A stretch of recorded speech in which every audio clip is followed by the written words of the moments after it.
There's a lane shift this morning on eastbound I-70. Just a heads up, it's part of the CDOT's Central 70 project. Lanes will shift to the south to allow crews to begin installing future express lanes.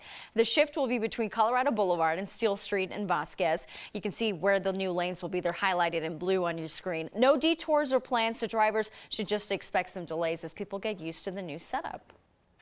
Denver is stepping up its street enforcement when it comes to homeless camps. A new street enforcement team made up of civilians will be able to issue citations. 9 News reporter Darius Johnson joins us live from downtown Denver. Darius, the goal is to not just move people, but give them resources as well.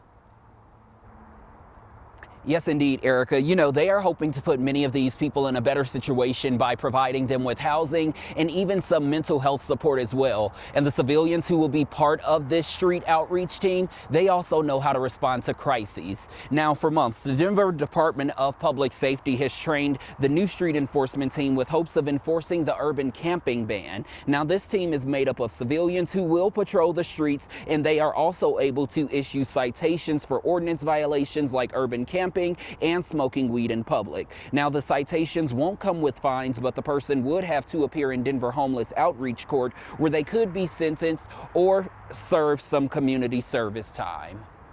The real motivation behind this is to have an alternate response, not have an armed police officer going to these encampments to then start off at that enforcement lens.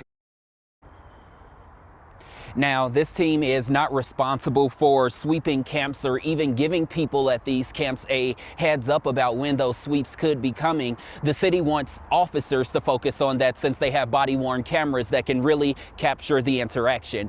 Erica, coming up at 6 o'clock, we're going to talk more about the complaints that can be filed against the civilians on this street outreach team. All right, Darius, thank you so much for breaking that down. We'll talk to you soon.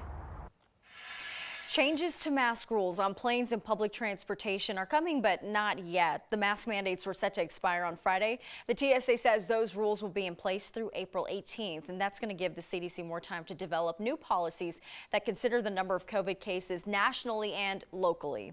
The number of people testing positive for COVID is hitting an all-time low Colorado has not seen since the late 2020. Hospitalizations are also seeing a dramatic drop, but cases are rising in parts of Europe, most of them blamed on an Omicron subvariant. And new today, South Korean health authorities are reporting more than 400,000 daily COVID-19 cases for their country. It's an all-time high since the start of the pandemic. The White House says second gentleman Doug Emhoff has COVID. Emhoff was in Colorado last Friday for an event at the U.S. Mint. The White House says Vice President Kamala Harris is testing negative but adjusting her schedule as a precaution. Colorado Congressman Joe Neguse also has COVID. His last public event was Monday in Broomfield. Pfizer is asking for emergency use authorization for a fourth dose of its COVID vaccine. It would technically be a second booster shot. People who got Moderna or J&J doses could get it, but Pfizer says this second booster would be initially recommended for Americans 65 years and older. At-home rapid test shipments are officially done in Colorado. The state started shipping rapid tests to people back in September. You can now order a test from the federal program online. By the end of the month, the state plans to close their larger community COVID-19 vaccination sites at places like Waterworld and the one outside of Dick's Sporting Goods Park. If necessary, the state says they will start them back up in a 4 to 5 week time frame. Their mobile clinics will stick around at least through June 30th. Vaccines will now be offered at pharmacies, doctors' offices, and more places. Some groups like Adelante Community Development, who have been hosting vaccine clinics for a while now, say they won't stop their clinics as long as they are needed.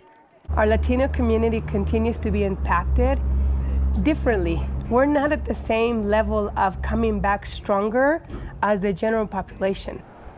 The community group says they will host clinics every Sunday this March and have already requested doses to host it 2 days a week through April and May. The Table Mesa King Soopers in Boulder is closing next Tuesday in remembrance of the 10 people killed in a shooting there a year ago. The newly renovated store reopened in early February after being closed since the shooting. The company says all King Soopers and City Market stores will ask for a moment of silence at 2:30. The Boulder Strong Resource Center remains open to support people who've been affected by the shooting. Today, Ukrainian President Volodymyr Zelensky is set to address Congress. He is demanding greater support for his country from the U.S. and its allies. He's expected to continue his push for a no-fly zone and help getting more fighter jets for Ukrainian forces. Now, nobody wants a nuclear war, especially Coloradans. That's because the state has long been seen as one of the first targets if missiles fly. So our state is part of what's been described as a nuclear sponge. That's many rural areas with nuclear missile sites known to our enemies, designed that way to draw fire away from bigger cities. A former presidential advisor and expert on Russia and Vladimir Putin say that the nuclear sponge was a Cold War theory, but she said the threat should not be dismissed. The point of contemplating this and thinking about it is not for people to feel scared and intimidated, but is to inspect what's happening here, to understand why Putin is doing this. I mean, basically, this is a sign of weakness. Dr. Fiona Hill is a Russian expert who has worked for 3 presidents and is speaking at a few colleges in Denver. And one thing you want to know about the weather today, a little bit cooler, 40s and 50s along the Front Range. Rain develops late in the day, changes over to snow tomorrow with highs only in the 30s and 40s.